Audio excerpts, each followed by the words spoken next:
वाराणसीनाथमनाथनाथं श्रीविश्वनाथं शरणं प्रपद्ये।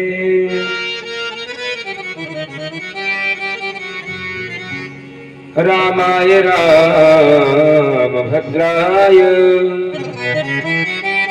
रामचंद्राय वेदसे रघुनाथाय नाथाय श्री सीताय पतये नमः। श्री राम राम रघुनंदन राम राम श्री राम राम भरताग्रज राम राम श्री राम राम रणकर्कश राम राम श्री राम राम शरणं भव राम राम। जय जय श्री राधा रमण जय जय नवल किशोर जय गोपी चित चोर प्रभु जय जय माखन चोर।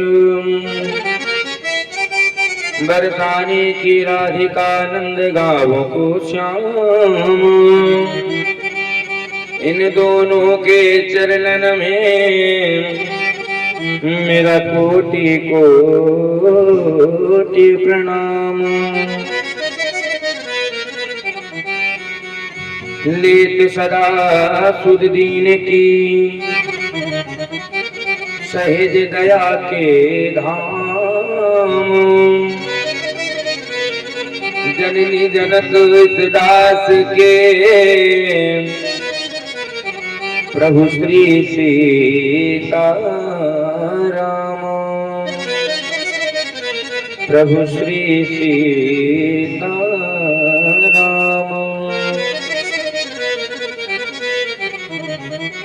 अकार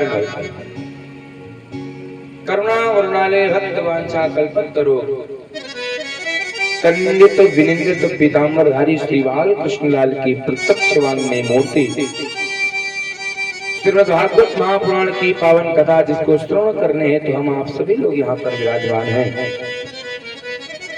यहाँ पर विराजमान समस्त श्रोताजन महान भाव सती अंशया गार्गी विमला माताओं के चरणों पर चलने वाली समस्त मातृशक्ति एवं परीक्षित पद पर विराजमान आदरणीय परीक्षित जी महाराज, मंच पर मंचस्थ कलाकार बंधु एवं इस कार्य की अध्यक्षता कर रहे हमारे अनंत बलवंत हनुमंत लाल जी महाराज एवं इस नगर में विराजमान भूत बावन भगवान भोलेनाथ श्री बाणेश्वर जी महाराज, आप सभी के हृदय में विराजमान परमात्मा को यही व्यास कोट कोट नाम श्री राम में शब्द ज्ञानी करो प्रणाम जोर पाने देव तनुज नर नाग जग प्रेत पितर गंधर्व बंधु किन्नर रजनी चर कृपा करो सर्व। आप सभी के हृदय में विराजमान परमात्मा को यही व्यास कोट कोट प्रणाम। आइए आज खष्टम दिवस की पावन कथा में हम आप सभी लोग प्रवेश करते हैं। आज इस कथा का खष्टम दिवस है यानी छठवां दिवस। समय जाते कब निकल जाता है कोई जान नहीं पाता। ऐसे ही हम आप अपने जीवन के एक एक दिन को ऐसे ही व्यतीत करते जा रहे हैं, लेकिन वह समय कोई मानव जीवन धन्य है जो भगवान की कथा को सुन करके बिताया जा रहा हो। भगवान की गुणों को सुन करके जो जीवन बिताया जा रहा हो वो जीवन धन्य है। आज इस कथा का खष्टम दिवस कल बड़े ही धूमधाम के साथ में हम आप लोगों ने भगवान श्री वृंदावन बिहारी लाल का लड्डू गोपाल भगवान का जन्मोत्सव मनाया। और सच बताएं अब तो भगवान की जो पावन कथाएं अब तो और आनंद आने वाला है, क्योंकि साक्षात आनंद स्वरूप भगवान श्री कृष्ण का जन्म हुआ है। और जब आनंद स्वरूप भगवान आ गए तो फिर आनंद अब कौन से आनंद की प्रतीक्षा? जब आनंद आ ही चुका है, जब भगवान आनंद स्वरूप आ गए हैं, सच्चिदानंद भगवान आ गए हैं, तो फिर अब कथा में और रस प्राप्त होगा। क्यों? क्योंकि भगवान की हमें आपको लीलाएं सुनने को अवसर मिलेगा। भगवान ने कैसे बालावस्था में रहे हैं, कैसे बालक के रूप में रहे हैं, भगवान कितनी सुंदर सुंदर लीलाएं करते हैं, भगवान ने कितनी सुंदर लीलाएं की, हमें आपको सब सुनने का अवसर प्राप्त होगा। देखिए, भगवान जब पृथ्वी पर आते हैं तो कोई विशेष कारण होता है, तभी भगवान इस धराधाम पर आते हैं। जब पृथ्वी पर अत्याचार बढ़ जाता है, पापाचार बढ़ जाता है, तब भगवान इस धराधाम पर आते हैं। तो आइए हम आप भगवान की पावन कथा को श्रवण करने से पहले अपने मुख और वाणी को पवित्र करने के लिए, अपने इस अंतःकरण को पवित्र करने के लिए 2 बार भगवान का नाम लें, ताकि हमारा मन और हमारी वाणी पवित्र हो और गोविंद की कथा हमारे हृदय में प्रवेश करती जाए। तो हमारा सभी से निवेदन, जो अभी तक आ गए हैं उनसे, जो नहीं आए हैं उनसे भी निवेदन, जो रास्ते में हैं उनसे निवेदन, आप आते जाएं और भगवान का भजन करते जाएं, ताकि आपका भी अंतःकरण पवित्र हो। आप सभी लोग पधारें और आज की परम पावन मंगलमय कथा को सुन करके अपने जीवन को ताजा करें। सभी लोग हमारे साथ में गाएं। अरे आते जाते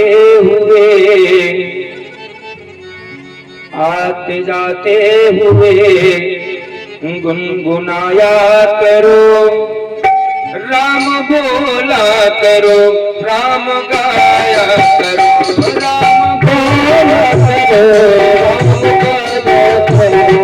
आते जाते हुए गुनगुनाया करो, आते जाते हुए गुनगुनाया करो, राम बोला करो, राम गाया करो, राम बोला करो, राम गाया करो, राम बोला करो, राम गाया करो, राम बोला करो, राम गाया करो।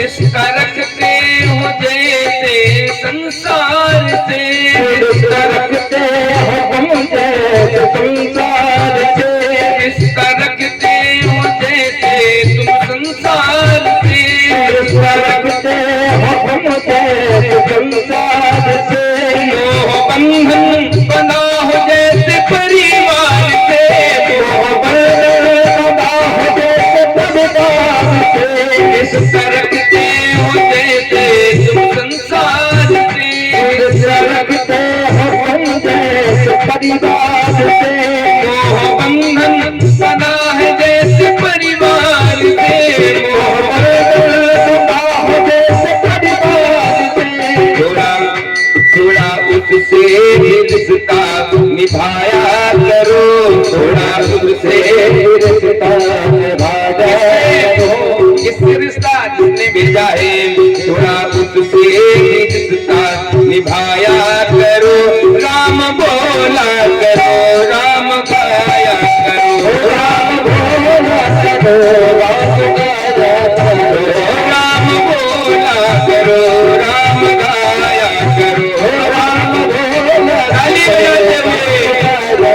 जय हो।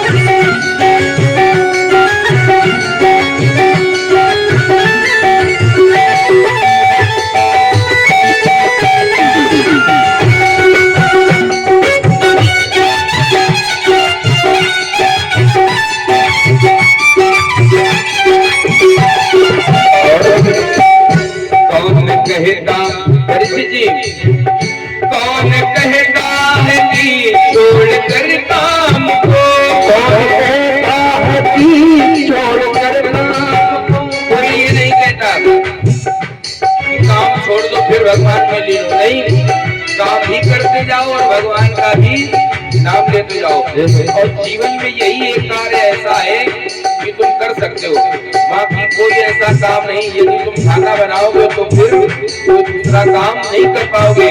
और ये काम ऐसा है कि हाथों से काम करते जाओ और मुंह से भगवान का नाम लेते जाओ। इसीलिए लोग कहते हैं कौन कहता है कि कौन कर काम को,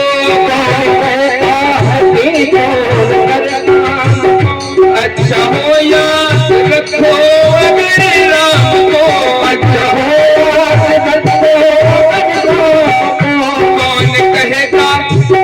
कौन कहेगा है छोड़ कर काम को, कौन कहता है कि छोड़ कर काम को, अच्छा हो याद रखो अगर राम को, अच्छा हो याद रखो अगर राम को।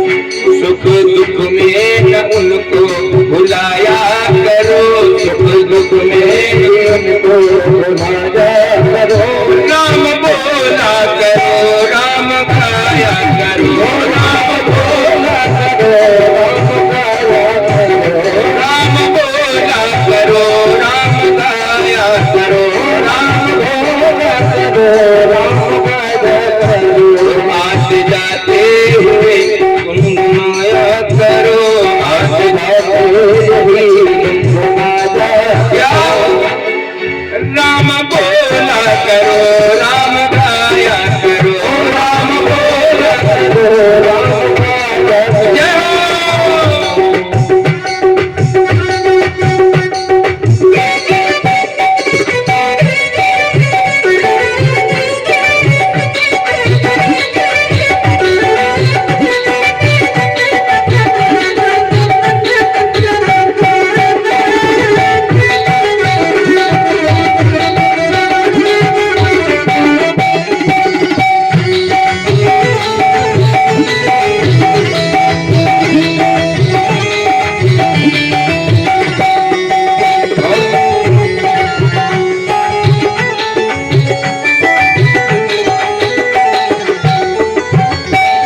जिंदगी है यूं ही बीत जाएगी, जिंदगी है यूं ही निकल जाएगी। ये जो जीवन है ये ऐसे ही निकल जाएगा।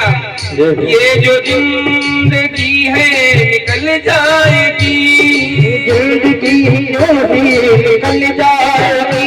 जिंदगी है ये यूं ही निकल जाएगी, जिंदगी है यूं ही निकल जाएगी। शान शौकत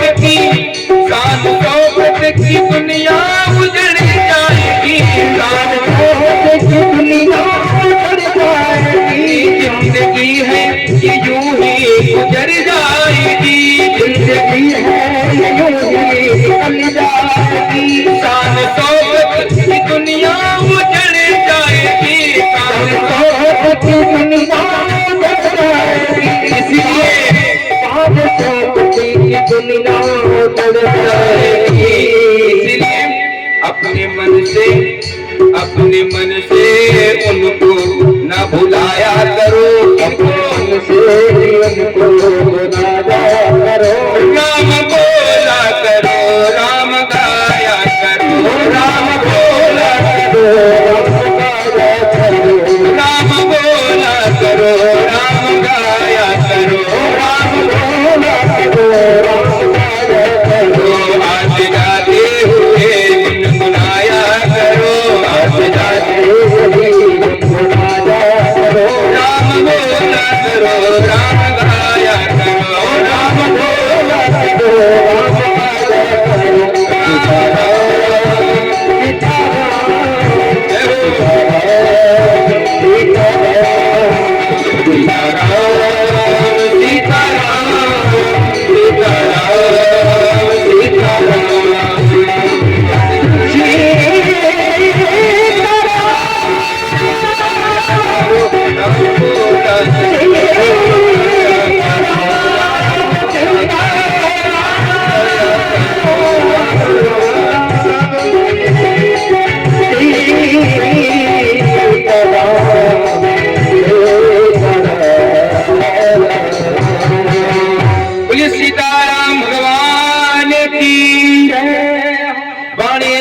महादेव की। आइए आज हम आप सभी लोग भगवान की बाल लीलाओं को स्मरण करेंगे। बताया भगवान कब पृथ्वी पर आते हैं, जब कोई विशेष कार्य होता है। जब संसार में कोई विशेष कार्य होता है तब भगवान अपने स्वधाम को छोड़ करके तो पृथ्वी पर आते हैं। और जब भगवान पृथ्वी पर आते हैं तो सदैव सभी का कल्याण करने के लिए भगवान पृथ्वी पर आते हैं। भगवान जब भी आते हैं तब हम आप सभी के कल्याण के लिए ही पृथ्वी पर आते हैं। अन्यथा भगवान को क्या पड़ी यहाँ आने की।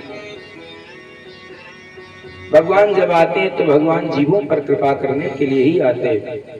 जब इस पृथ्वी पर जब अत्याचार बढ़ जाता है, जब पापाचार बढ़ जाता है, दुराचार बढ़ जाता है, तो भगवान इस संसार में अवतार लेते हैं। और अवतार लेकर के आते हैं तो राक्षसों का संहार करते हैं और अपने भक्तों की सदैव भगवान रक्षा करते हैं। जब जब होए धर्म के हानि, बाढ़े असुर धर्माभिमानी, तब तब हरि प्रभु विविध शरीरा, हरे कृपा निधि सज्जन पीरा। जब जब होए धर्म पे हानि, जब अत्याचार बढ़ जाता है, कोई धर्मों को नहीं मानता है, तब भगवान आकर के अवतार लेते हैं। भगवान ब्राह्मणों की रक्षा के लिए, गौ की रक्षा के लिए, संतों महात्माओं की रक्षा के लिए भगवान विप्रदेन सुर संत हित लीन मन जे अवतार। भगवान जब अवतार लेते हैं, जब अत्याचार बढ़ता है, जब संसार में अत्याचार बढ़ जाता है। आज भगवान कन्हैया से देखा नहीं गया कंस का अत्याचार, तो भगवान ने फिर क्या किया, अवतार लेकर के आए। कल बड़ी रसमयी कथा को सुना। भगवान जब कृष्ण यशोदा मैया के यहाँ चले गए, ये रात कालीन का समय है, वसुदेव जी महाराज मैया यशोदा के बगल में लिटा कर चले आए, कन्या को ले आए। यहाँ तक आपने कथा को श्रवण कर लिया था। देखिए जो यशोदा मैया, इनकी उम्र कितनी है, 90 वर्ष की है जब इनके यहाँ भगवान का जन्म हुआ है। भगवान का जब यहाँ जन्म हुआ तो माँ मैया 90 वर्ष की है। नंद बाबा यमुना के किनारे बैठे हैं और भगवान का भजन कर रहे हैं। हमारे यहाँ कब होएगो कि नहीं होएगो, ऐसा भजन कर रहे हैं। मैया यशोदा घर में रात में लेटी हुई हैं। मैया की सेवा के लिए मैया की नंद आई हैं। आज जब यशोदा मैया की जो नंद है, जब इन्होंने रोने की आवाज सुनी कि कोई बालक रो रहा है, तो जा करके देखा कि मैया यशोदा के बगल में तो पुत्र लेटा है। और नंद, इन्हें तो जब पुत्र हुआ तो और प्रसन्न हुई है। आप जान गए कि अब भैया हमें माला माल कर देंगे, इसलिए यशोदा मैया की जो नंद है, इन्होंने समय नहीं लगाया, जानने की पुत्र हुआ है और 90 वर्ष में आयु में पुत्र हुआ है। अब तो भैया और प्रसन्न होंगे, और जब प्रसन्न होंगे तो आज हमें माला माल कर देंगे। आज भगवान कृष्ण की बुआ गई और यमुना के किनारे जहाँ नंद बाबा बैठे भगवान का भजन कर रहे हैं, भयो कि नहीं भयो, होएगो कि नहीं होएगो। आज ये पहुंची और कहने लगी भैया होए गए हो। हम नंद बाबा ने सोचा क्या हो गया। उसी समय मैं कहते हैं पुत्र भयो पुत्र, आनंद भयो आनंद। आज पूरे नंद भवन में, पूरे नंद गांव में आज सब जगह आनंद ही आनंद हो रहा है। कोई ये नहीं कह रहा पुत्र हुआ, सब कह रहे नंद घर आनंद भयो, जय कन्हैया लाल की। सब यही कह रहे हैं आज तो गजब हो गए हो गजब। 90 वर्ष की उम्र में यशोदा के यहाँ एक पुत्र ने जन्म लिया। आज जैसे नंद बाबा ने सुना कि हमारे यहाँ पुत्र हुआ है, नंद बाबा यमुना के किनारे बैठ करके भगवान का भजन कर रहे थे। इन्होंने तुरंत यमुना जी में छलांग लगा दी। और यमुना जी में जब छलांग लगाई तो स्नान करके बाहर निकले और बाहर आए, आकर के जैसे ही अपने महल में प्रवेश किया, जब महल में प्रवेश किया, जब इन्होंने देखा कि हमारे यहाँ पुत्र हुआ है, तो इन्होंने बहुत सारी बधाइयां लुटाई। नंदस्त्वात्मजोत्पन्ने जातालादो महात्मना आहूय विप्रान वेदज्ञान स्नाता सुचिरलंकृता। आज मानो नंद गांव में बहुत सारा आनंद लुटाया जा रहा है। जैसे ही पुत्र हुआ तो आज क्या किया नंद बाबा ने, ब्राह्मणों को बुलाया। अभी भगवान का नारद छेदन संस्कार भी नहीं हुआ है, ब्राह्मणों को बुलाया क्यों? दान देने के लिए। ब्राह्मणों को बुलवा करके नंद बाबा ने स्तुति वाचन करवाया, वेद मंत्रों का पाठ, जो आप रोज सुबह पूजन में श्रवण करते हैं वेद मंत्र, उनका पाठ कराया। वाचित्वा सुस्तयनं जात कर्मात्मजस्वे, बुला करके ब्राह्मणों को स्तुति वाचन का पाठ कराया, जात कर्म संस्कार कराया, बहुत सारा दान दिया। भैया जब गोपी ग्वाल वालों को पता चला कि नंद के यहाँ बालक हुआ है तो फिर सब बधाइयां लेने आ रहे हैं। जब किसी राजा के यहाँ पर कोई पुत्र होता है तो जितनी भी प्रजा होती है यही जान सोचती कि हम राजा के यहाँ जाएंगे और राजा हमें प्रसन्नता में उपहार प्रदान करेंगे। और भैया सबको खुशी होती जब पुत्र होता है। यहाँ तो भगवान स्वयं आए हों तो फिर कितनी खुशी होगी। आज नंद बाबा के महल में 4 द्वार हैं, एक पूर्व पश्चिम उत्तर दक्षिण, चारों दिशाओं में बड़े बड़े फाटक लगे हैं। आज चारों द्वारों से बधाइयां लुटा रहे हैं। और नंद बाबा पूर्व के द्वार से सोने चांदी के बर्तनों को जब बांट रहे हैं, गोपी ग्वाल वाल बर्तन लेकर के जैसे ही चलते हैं, पूरब से जब चले जैसे घूम करके पश्चिम में पहुंचे तो क्या देखा कि इस द्वार पर तो सोने के बर्तन दिए जा रहे हैं, तो चांदी वाले वहीं छोड़ देते, सोने के लेकर के फिर पहुंचते आगे। जब दक्षिण द्वार पे पहुंचे तो दक्षिण द्वार पर पहुंच के क्या देखा, यहाँ तो अष्ट धातु बांटे जा रहे हैं, तो सोने के बर्तन छोड़ दिए, फिर अष्ट धातु और कीमती वो ले लिए। और जब अष्ट धातु के बर्तन लेकर के चलने लगे, जब चलते चलते उत्तर द्वार पर पहुंचे तो क्या देखा, यहाँ पर आज हीरे को उपलब्ध किए जा रहे हैं, हीरे बांटे जा रहे हैं। अब जिसके पास अष्ट धातु हो और हीरा बांटा जा रहा हो तो अष्ट धातु क्या करेगा भाई, जेब में रखने के लिए उतनी ही जगह है, और जब कीमती वस्तु मिल जाएगी तो फिर उसको तो छोड़ ही देंगे। अब लोगों ने हीरे लेना प्रारंभ कर दिया।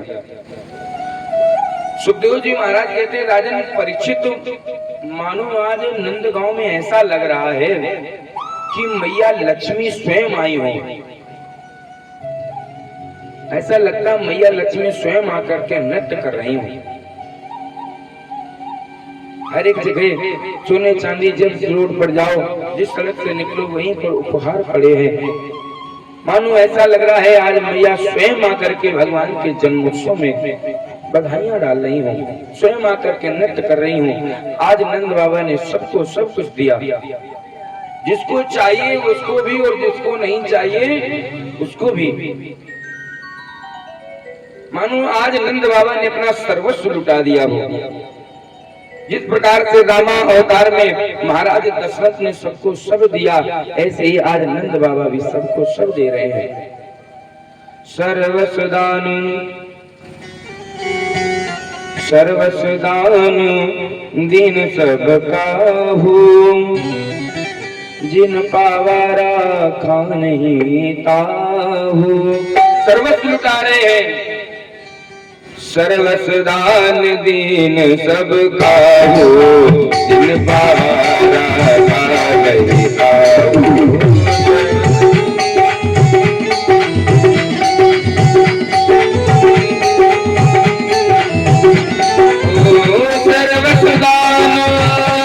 सब काहू, सर्वस्वदान दीन सब काहू, जिन पावारा नहीं ताहू, जिन पावारा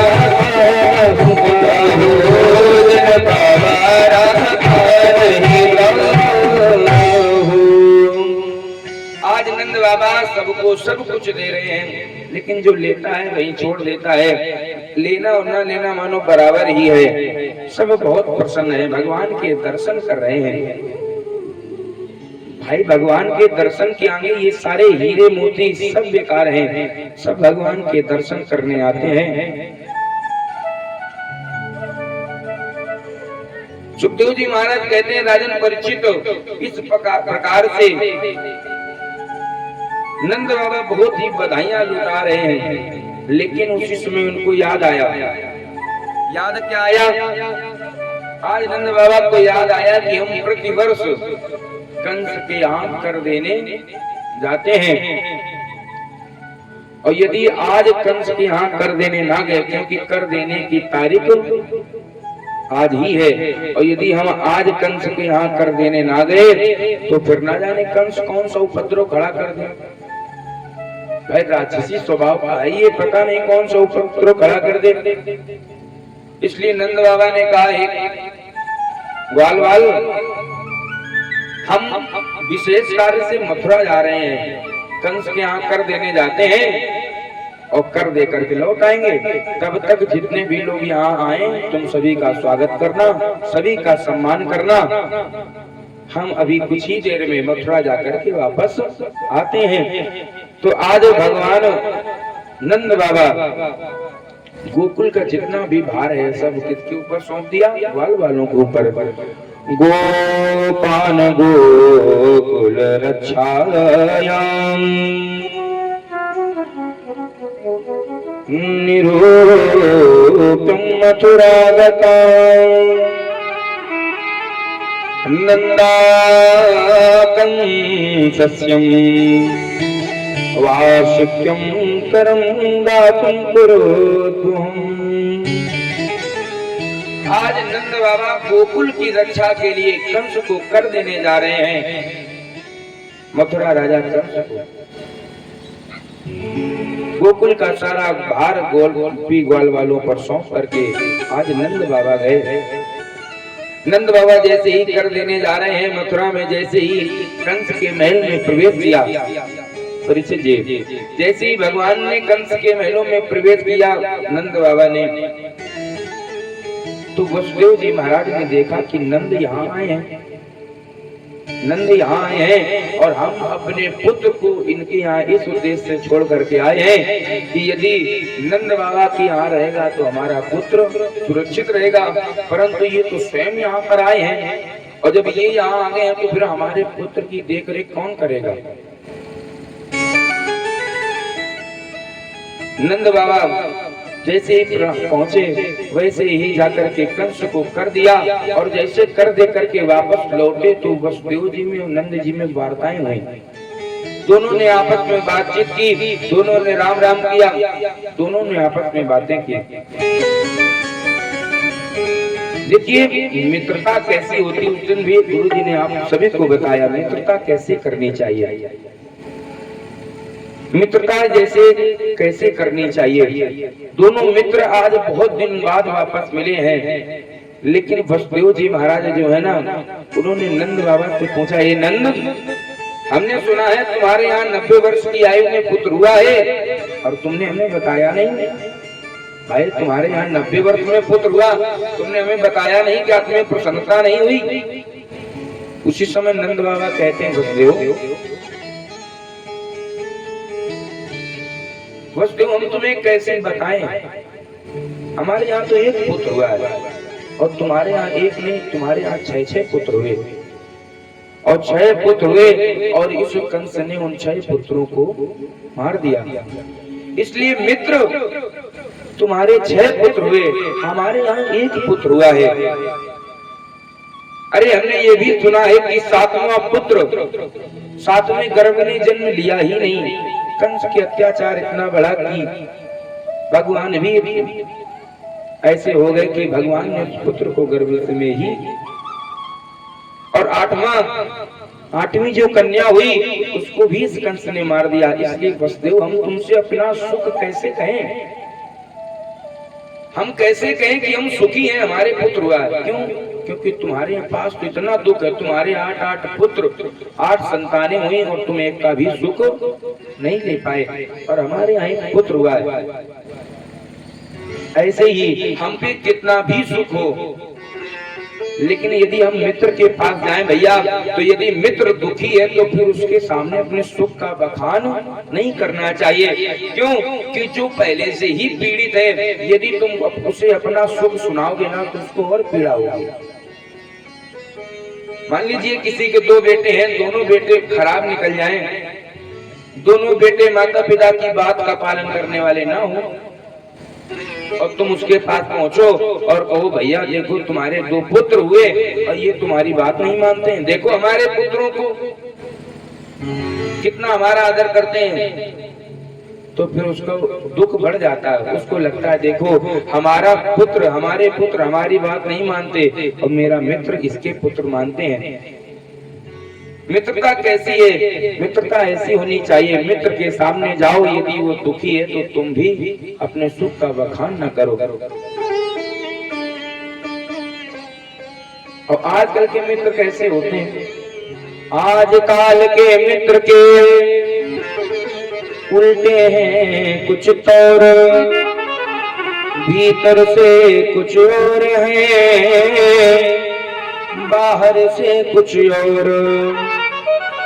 आज के मित्र ऐसे ही हैं, जब तक तुम्हारी जेब में धन, तब तक तुम्हारे साथ गाड़ी में बैठकर रात में भी कहीं जा सकते, और जिस दिन धन नहीं होगा भैया उस दिन कमरे से बाहर नहीं निकल लेंगे, बस यही कहेंगे अकेले ही चले जाओ, हमें नहीं जाना।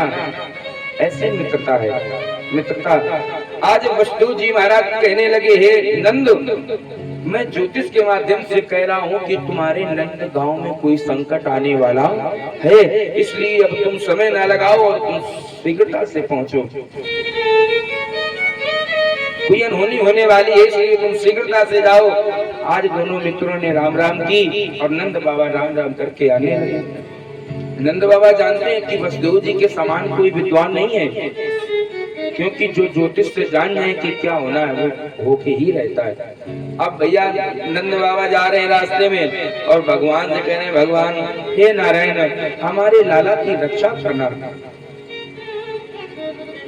इधर जब कंस ने आकाशवाणी से सुना, जब उस कन्या ने आकाशवाणी की तुम्हें मारने वाला जन्म ले चुका है, इस 84 को उसके ब्रज में जन्म ले चुका है, तो नंद और कंस और भयभीत हो गया। कंस को रातों में नींद नहीं आने लगी। भाई जब पता चल जाए कि शत्रु जन्म ले चुका है और यही कहीं ज्यादा दूर नहीं, यही तुम्हारे आसपास, तो फिर कैसे नींद आएगी? कंस को नींद नहीं आ रही। कंस ने अपनी बहन पूतना को बुलाया। पूतना जी कैसी है? ये 6 कोस की पूतना, विशाल का है, राक्षसी का स्वरूप है इस पूतना का।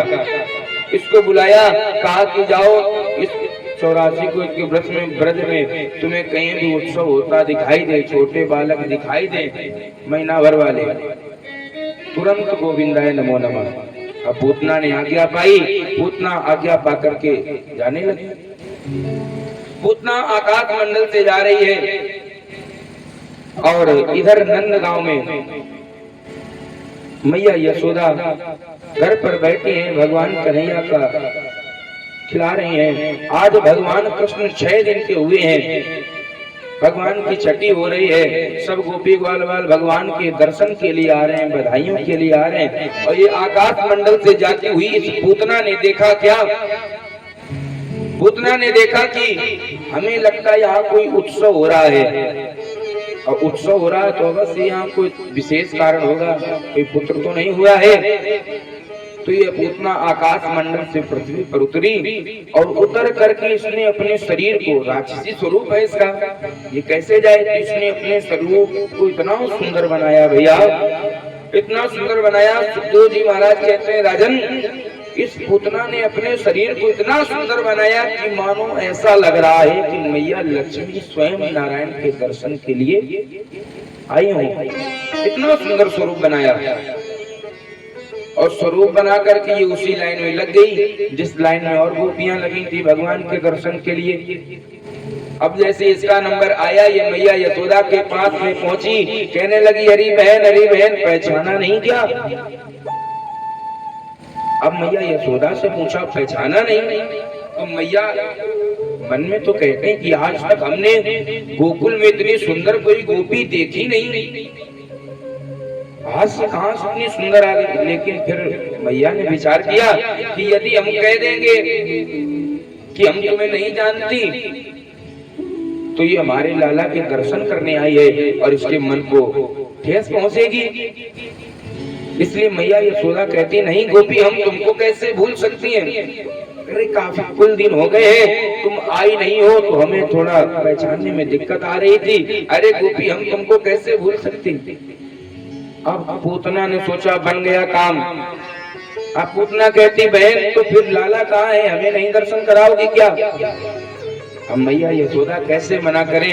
मैया यशोदा कहने लगी, हे गोपी, अंदर जाओ, लाला आंगन में लेटा हुआ है और जाकर के उसको बधाइयां दो।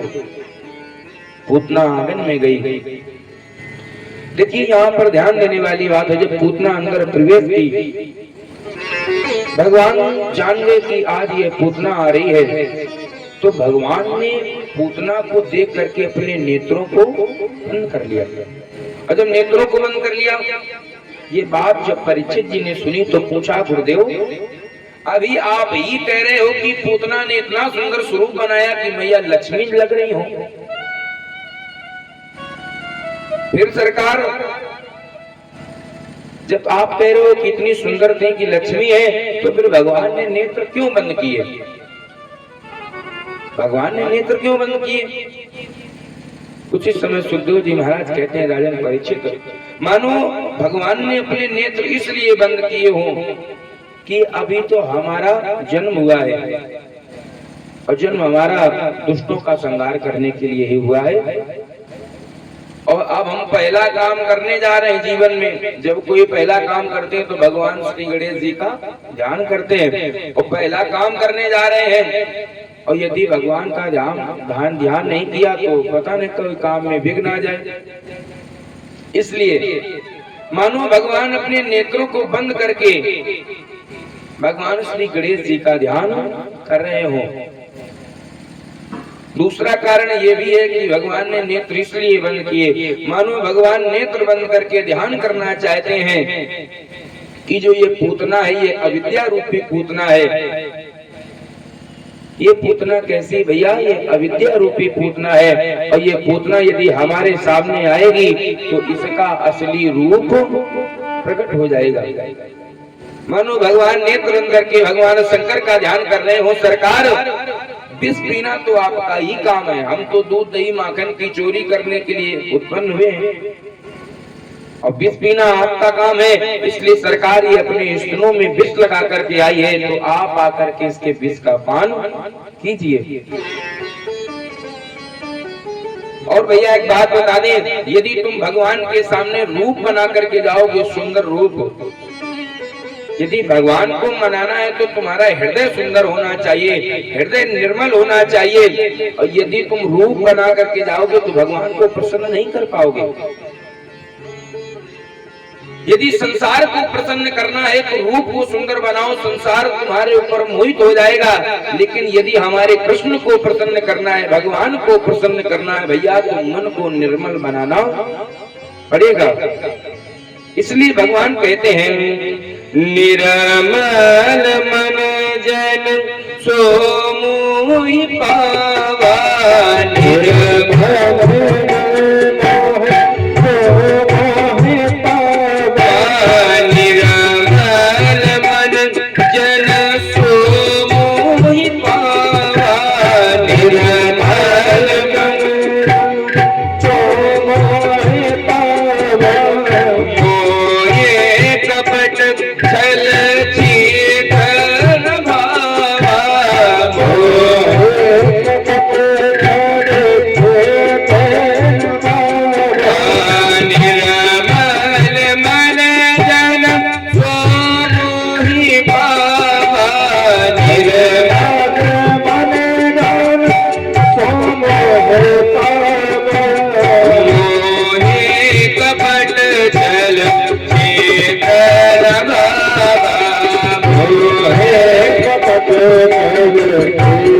Jai Baba भगवान कह रहे हैं निर्मल मन जन सो मोहि पावा। ये पूतना है, ये अपने शरीर को, अपने रूप को सुंदर बना करके आई है, और यदि हमारी ये दृष्टि इस पर पड़ेगी तो ये पूतना अपने असली रूप में आ जाएगी। और यदि पूतना अपने असली रूप में आ गई,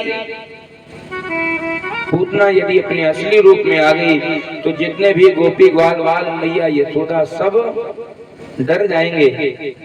इसलिए भगवान ने अपने नेत्रों को बंद कर लिया। और भैया निवेदन कर दें, भगवान को प्रसन्न करना है तो रूप को सुंदर करके भगवान को प्रसन्न कर सकते हो, लेकिन यदि संसार को प्रसन्न रूप करके को सुंदर बना करके कर लोगे, लेकिन भगवान को यदि प्रसन्न करना है तो फिर मन को सुंदर बनाना पड़ेगा। तन को जल से धुलाना सरल है मगर, तन को जल से धुलाना सरल है मगर मन को निर्मल बनाना बड़ी बात है। तन को जल से धुलाना सरल है मगर तन को जल से धुलाना मन को निर्मल बनाना बड़ी बात है। मन को निर्मल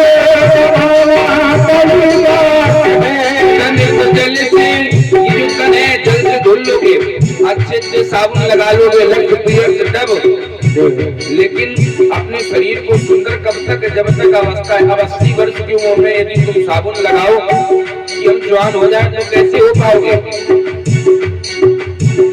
तन को जल से धुलाना सरल है मगर तन को जल से मन को निर्मल बनाना बड़ी बात है। मन को निर्मल बनाना बड़ी बात है। मन को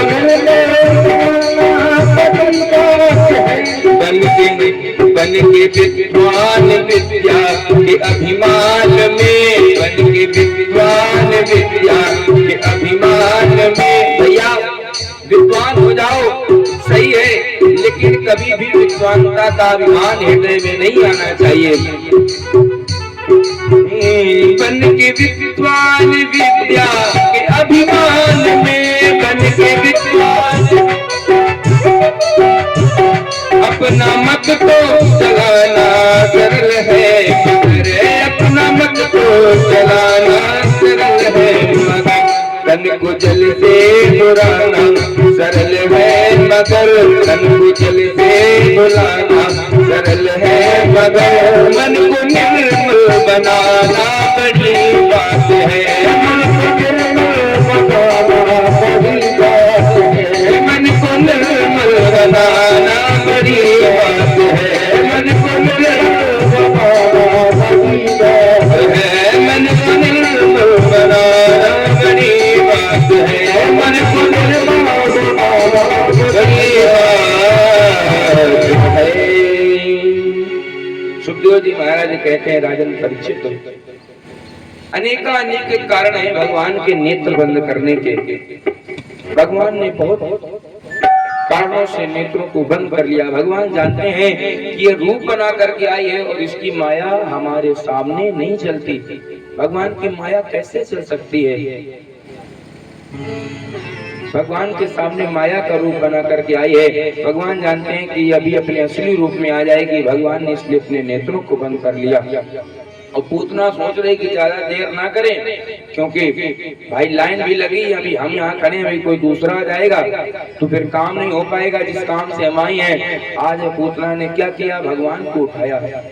और देखो भगवान को ऐसे उठा रही है जैसे कोई रस्सी ना पड़ी हो जमीन में। भगवान को इतना हल्का सोच के उठा रही है, लेकिन जब इसने भगवान को उठाया और भगवान को उठा करके इसने जैसे ही सीने से लगाया और आकाश मंडल में जाने लगी, और सीने से लगा करके जैसे ये भगवान को स्तनपान कराना प्रारंभ करती है, तो भगवान ने इसके स्तनपान करना प्रारंभ किया, दुग्ध पान करना प्रारंभ किया। तो सर्वप्रथम भगवान ने किया क्या, इसके दुग्ध को पान किया और दुग्ध का पान करने के बाद भगवान आज इसके प्राणों का भी पान करना प्रारंभ कर दिया। अब जब भगवान ने इसके प्राणों का पान करना प्रारंभ किया, अब तो ये पूतना चिल्लाने लगी।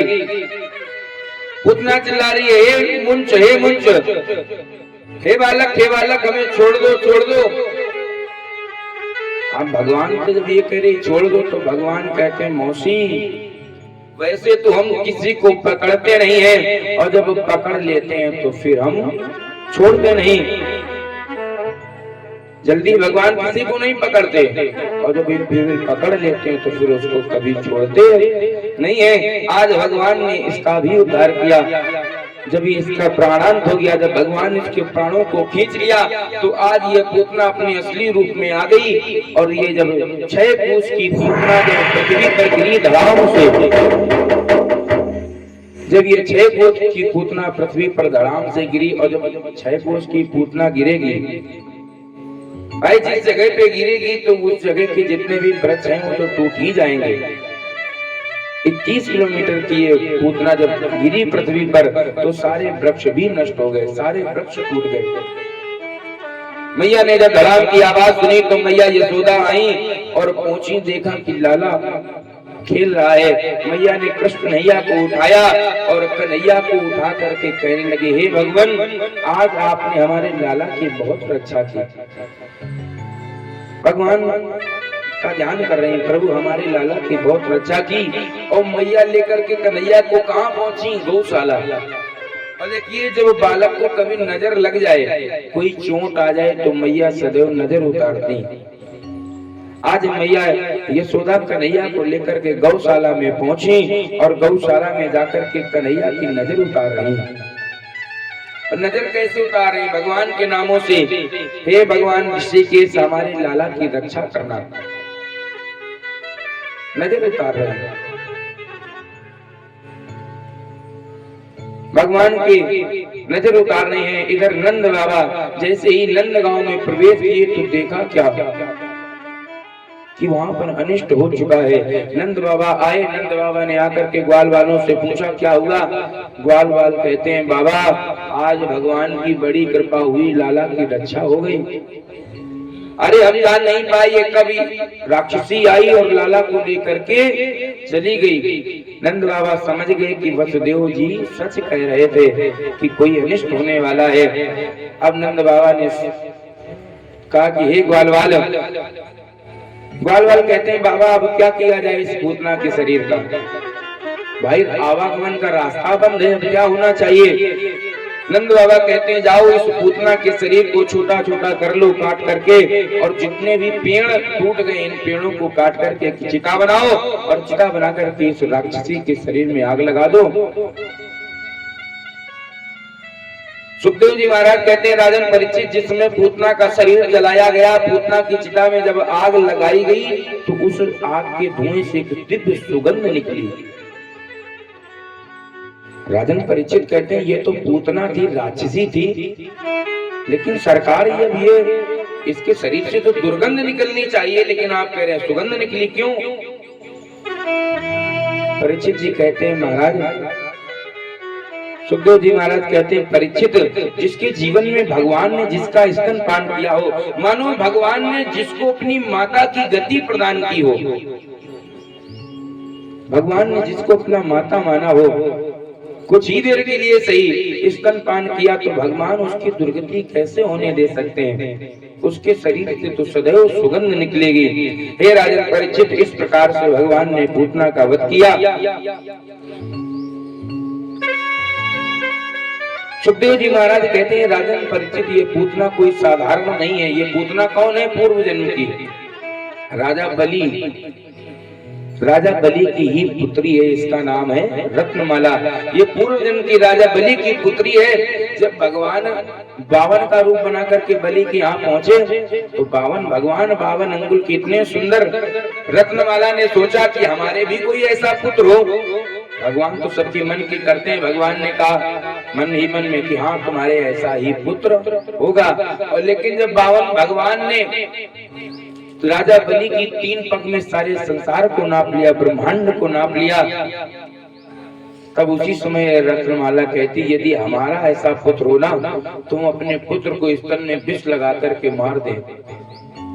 तो भगवान कहते हैं, देवी तुम्हारी ये भी इच्छा पूरी हो। इसलिए यहाँ भगवान ने पूतना की दोनों इच्छाओं को पूर्ति किया। मानो भगवान कुछ देर के लिए पुत्र भी बने और पूतना का स्तनपान भी किया और पूतना का भगवान ने उद्धार भी किया। बोले वृंदावन बिहारी लाल की जय हो। इस प्रकार से भगवान ने पूतना का उद्धार किया।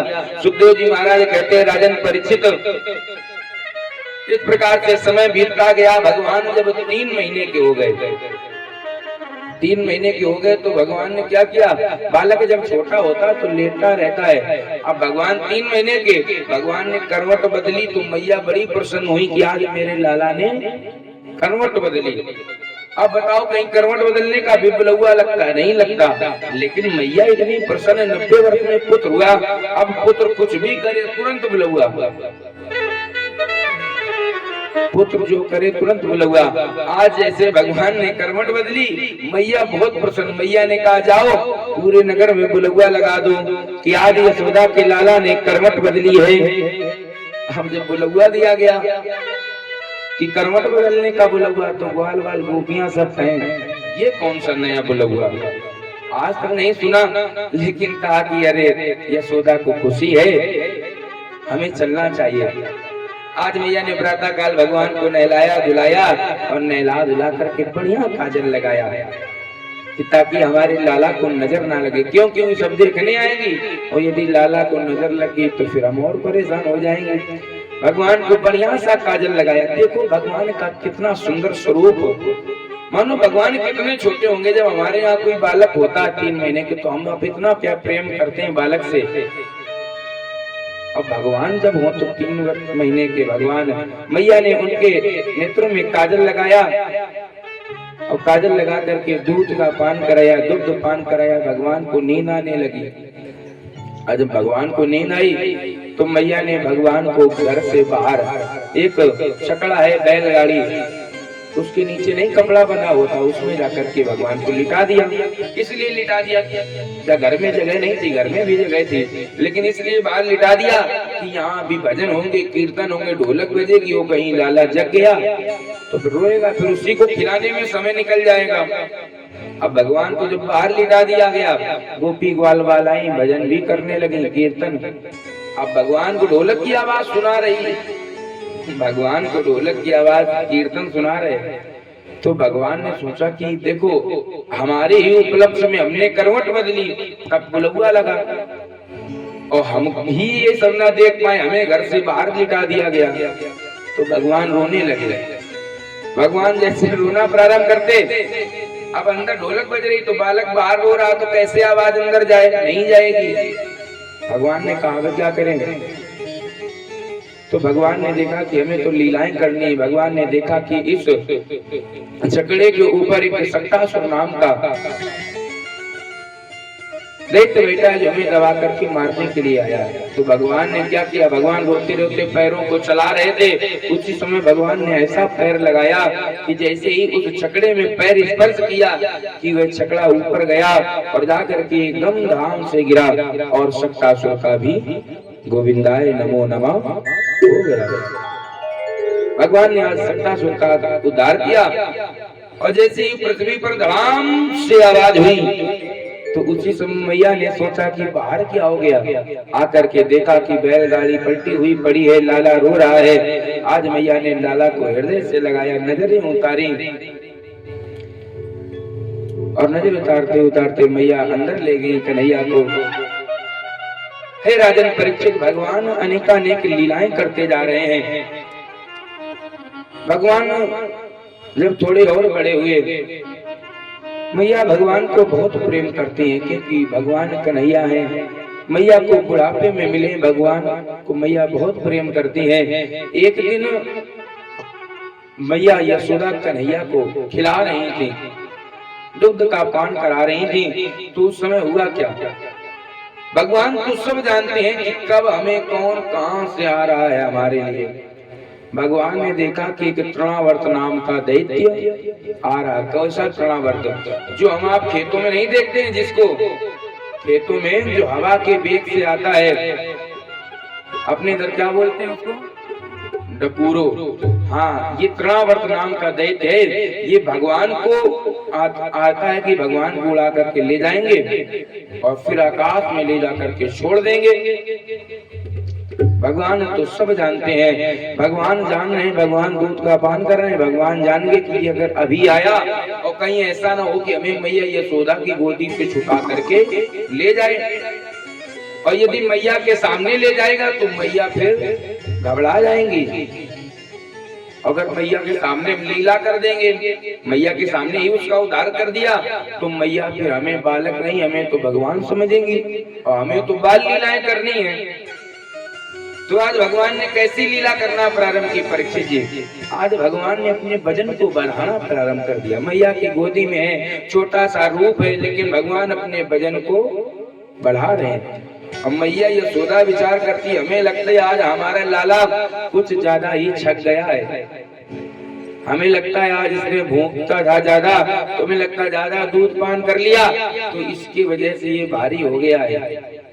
तो मैया यशोदा ने किया क्या?